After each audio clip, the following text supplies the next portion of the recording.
Hey scholars, welcome back. I'm Ariel. I'm Jonathan. I'm Alex. We're resident technical communication students here at Mercer University. Kill bears!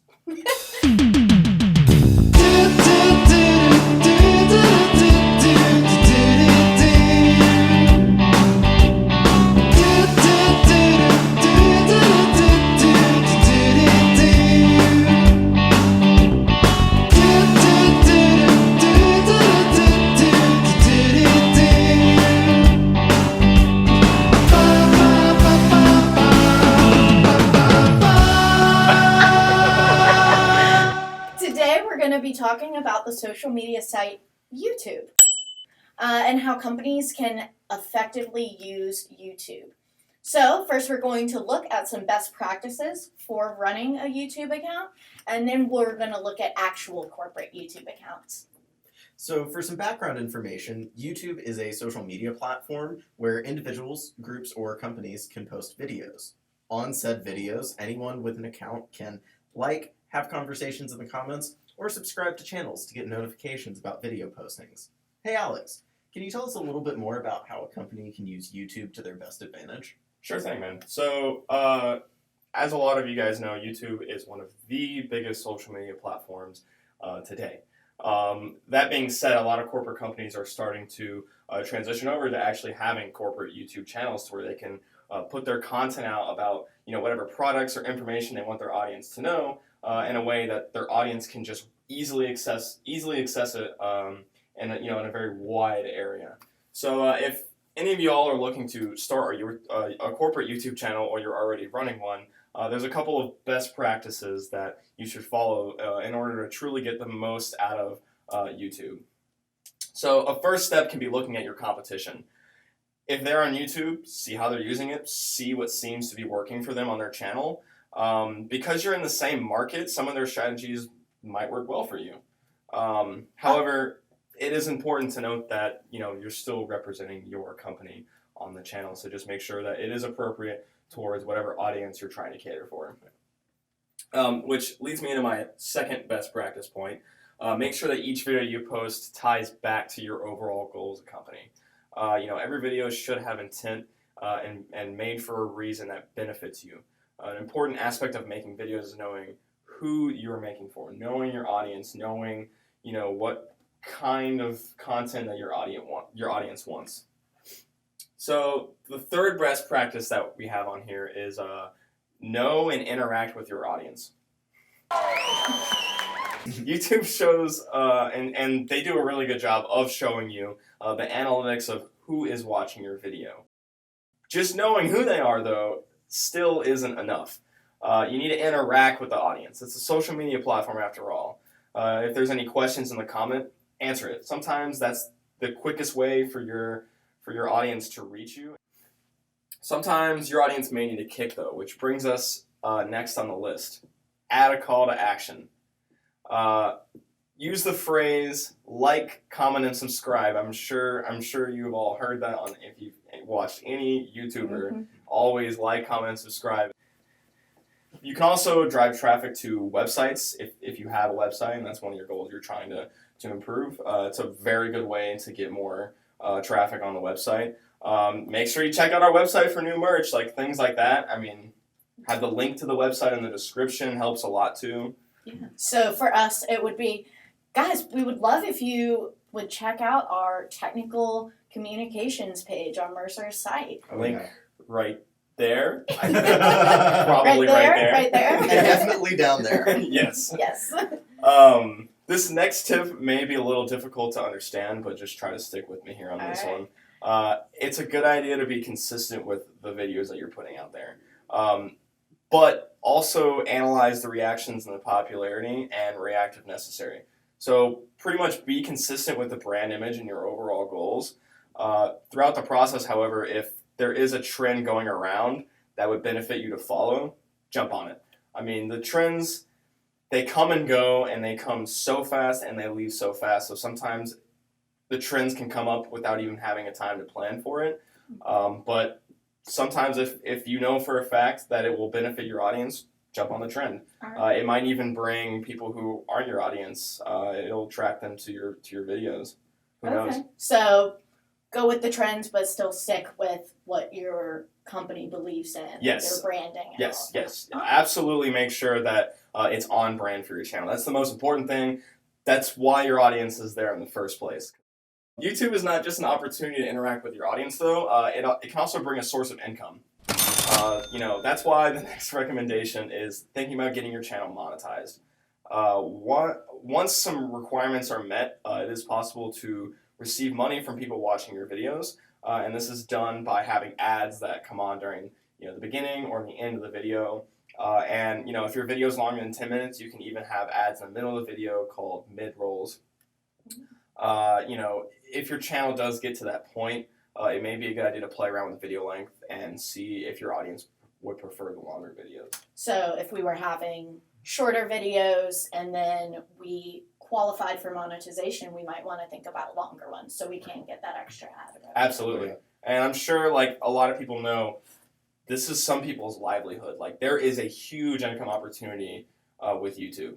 So there's a lot of potential with that. And even beyond that, and we'll get into this a little bit more later, but whole companies have come up on YouTube. Oh, yeah. That was their start, and now they're multi-million-dollar corporations. Exactly. Yep. Our last tip is a single word, which is optimization. Make sure your channel is the best that it can be by following just some simple changes. Have keywords in the video description that could draw new viewers. Have playlists that people can go through and watch multiple videos right after another, and have accurate title and thumbnails that attract people's attention. It is important to note, however, you don't want to be lying to the audience in the title. There is a thing called clickbait that is very popular on YouTube. Clickbait. Yeah. That is very popular on YouTube. Clickbait. Yeah. Which is, having some sort of alarming thing in the title, prank video gone wrong, cops show up, which usually doesn't ever really happen, or it's at the tail end of the video, and that leaves your audience, your viewers, pretty disgruntled, and can even lead to losing viewers. So it's important to have a title that attracts them, but is an honest title. Still accurate. Yeah. Alrighty.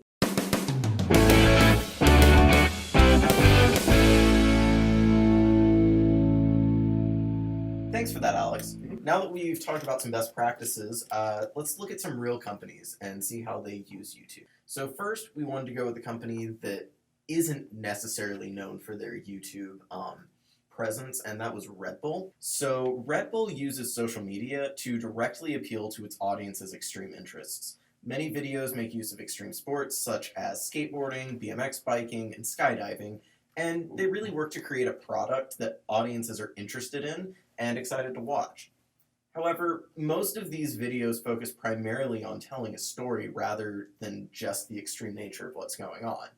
Instead of, just showing a video of, wow, this is a really cool, crazy skateboard trick, it gives background on, the skater, and it shows him working up to the trick, and usually includes some kind of inspirational message.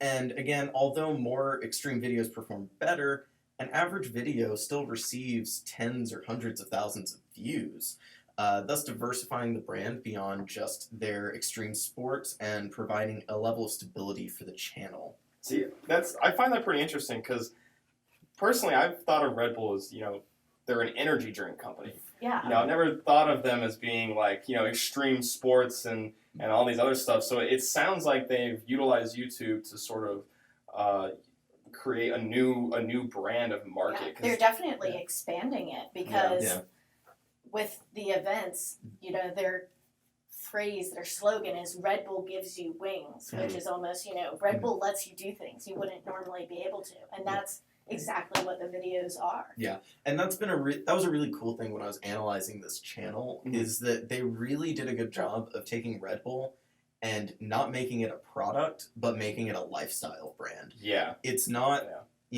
they weren't saying, drink Red Bull because it gives you energy and it tastes cool. They're saying, here, we're giving all of these people all this money to do these really cool things. And we're sponsoring these events, we're sponsoring these videos. they set one of their most popular videos is the guy that skydove from like 5 miles into the atmosphere. Wow. Oh yeah, I've we definitely all seen saw one. that. Yeah, when that but they sponsored that, and they just did a really good job of making it a product that empowered you to live a certain lifestyle rather than just a product that would improve your life in some way. But anyways, going off of that, I really believe that Red Bull makes an excellent use of its social media because it doesn't post the traditional advertising. Just like we're Right. saying, Red Bull is very obviously placed in all of their videos. Yeah. Anytime there's a helicopter, the helicopter has like a Red Bull wrap on it. And there was Mhm. one video I watched where it was like 6 minutes just leading up to someone pulling a Red Bull out of a cooler and getting in a helicopter. That's one heck of an advertisement. It there. is. But again, it's an advertisement that's not about the product. You're not Right. selling people a product, you're selling them a lifestyle. And I think because of that, it allows them to connect with their viewers in a better way than more Mhm. traditional advertising does. And I think it ultimately does a better job of advertising their company and driving people to their brand.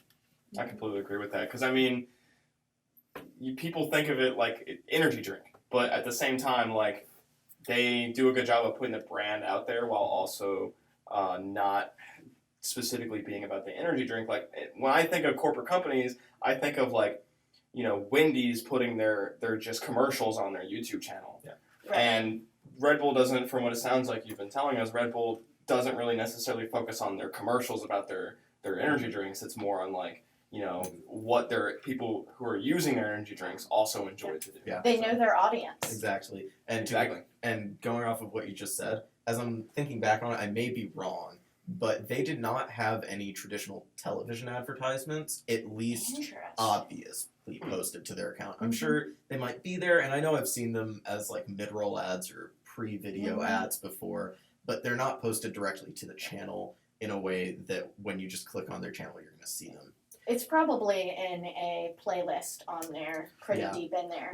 Yeah, but that's just another good practice. But again, we've been talking about all of this, but there is one big kind of threat to this brand and this style of content, and that's how much extreme content they make. A lot of channels that have come up making really extreme content, what they see is they reach a peak of popularity, and once they reach that peak, there's no way to really hold on to that because they either have to keep going and making things more extreme and more extreme to the point that it's not even a viable style of content anymore, True. or they just kind of repeat the stuff they've already done and they lose viewers because their viewers get bored. But personally, when I was analyzing Red Bull's content, I thought that they were dealing with that pretty well, and because instead of focusing as much of their content on how extreme things were, they were really still focused on telling a story. And so while some of their videos might not get as many views as someone skydiving from 5 miles, up in the atmosphere, they were still getting tens or hundreds of thousands of views on videos that were very story-based and very much narrative. And I think because they diversified their content like that, that will allow them to, not have to deal with a lot of the fall off and a lot of the difficulties that brands with that style of content often deal with. But again, it is something to keep in mind. So, what other websites or other YouTube accounts did we look at? So the other account we looked at for this was actually BuzzFeed. A company that really came up on YouTube. They were not a traditional corporation. They were not a traditional media outlet. When YouTube started blowing up, they, really invested in that, and now it is I know they have offices in LA and New York. I'd assume it's getting multinational at this point. They do have BuzzFeed Australia and things like that. So it's kind of amazing to see what they've done. Mostly on their page, though, it's just weird videos, though. Yeah. Usually a lot of their videos relate to questions that people never really cared to ask. Examples that we saw included deaf people answer commonly Googled questions about being deaf, or Canadian and French people swap snacks, and even Interesting. how a professional clown turns into a clown. They also post videos relating to controversial social problems, but exaggerate them to a point where nobody wants to take them seriously. They also try to utilize clickbait, but at a very mild level. So, for example, professional chefs reveal their horror stories, and the thumbnail has sharp knives and fries and fires, excuse me, which Fries and And fires. sharp knives, fries, and fires. Everything a chef needs. Oh yes, exactly, and makes it look like something really insane happened. When in reality, it might just be, oh, we were really swamped one night, and I cut my finger a little bit while I was dicing onions, and then I had to throw out a single pan of spaghetti sauce. Little smaller stuff, but this really goes to show the difference, though, between YouTube as an environment and more traditional media, because a lot of videos like this allow people to blow up on YouTube initially. And they know their audience. Yeah. They know how to make videos that are So, going to get attention. You're saying they're trying to make the videos more interesting than they actually are. Yeah, I'd say they might be doing that a little bit, Okay. but I think with this mild form of clickbait and the asking questions that people don't really, ask and giving answers to those, I think that really it's not a super sustainable brand image, but it's a very high growth on the internet because there's a lot of intrigue and just kind of general interest stuff on the internet. People want to know the answers to things that maybe they'd never thought of before. So maybe I had never thought of being a professional chef before in my life, but now I just want to kill 5 minutes and I see that, oh, they're talking about their horror stories. That's really cool, Mm-hmm. So would you say that some of these practices that BuzzFeed is using on their channel is actually hurting their overall channel? I would say it helped them to gain the amount of success that they have today. But I think by not really diversifying out of that and kind of staying with the clickbaity titles. very YouTube style content, I think it's not necessarily hurting their brand, but there's a very defined peak that they can't grow past unless they diversify that more. Because it looks to me like there has been a little bit of decline in the amount of not only subscribers, but the amount of views that they get, per each video they're releasing out. Oh yeah, definitely. Now, the thing they have done well is they diversified into other mediums. So now they have a website where they post lifestyle articles, they'll post news articles, things like that. So they've expanded outside of just the YouTube bubble, but as far as their YouTube presence goes, it is kind of starting to take a hit because they haven't diversified their content because they don't really know where to go from here. This actually ties back to the extreme content. They've beaten a dead horse so many times that they don't have any more content to make. Yeah. So maybe if they implemented some of the best practices we were talking about, they could see their success rise again. Oh, definitely. So thank you guys for paying attention, and hopefully you learned a couple of things through this video. Just reminding you again to like, comment, subscribe. We love hearing from you guys. We actually tried to put a couple of these best practices in this video. Yep. So comment down below if you see which ones we've kind of called out in those sections. Check out the technical communication site if that's something you're interested in, doing research like this and making videos like this, learning how to make videos like this. It's all technical communication. So check that out. We'll see you guys on the next one. Bye. See you next time. Bye. Go Bears!